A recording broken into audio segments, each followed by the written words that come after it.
with me now Theo de Jager, who is here with the World Farmers Association. You're a very well-known figure when it comes to agriculture and Africa. I have very big dreams for this COP, not only because it's in Africa, but it's the first COP that really has a pertinent focus on food, agriculture and our food systems. I remember our campaigns in the run-up to Paris, because in the Kyoto Protocol, agriculture was not even mentioned. There was nothing about food in there. And all of a sudden we have a COP for ourselves, where all the focus is on what we eat and how we produce. There's a lot of criticism going into COP27 that this is going to be nothing more than a talk shop. Of course, we're looking now for actions and not just promises.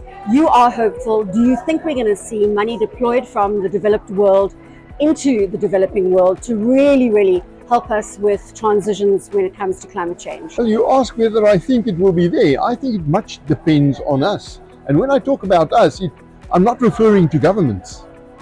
If we leave it to governments, it's not going to go anywhere.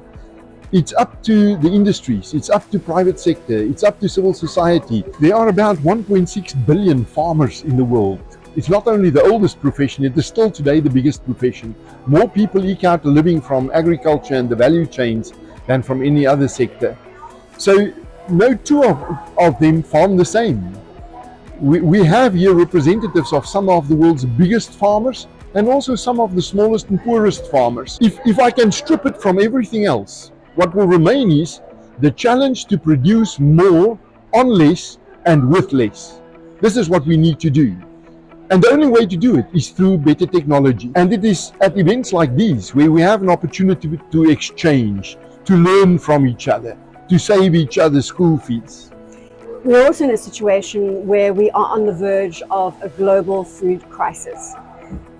Everything must be accelerated with urgency right now, and perhaps for the first time in a long time, farmers are at the center of the conversation in terms of our food systems and sustainability of the planet going forward. We cannot live without food. Our food systems, our markets were severely disrupted. We had to do a lot of food work, but farmers pulled it through. And then came the war in Ukraine.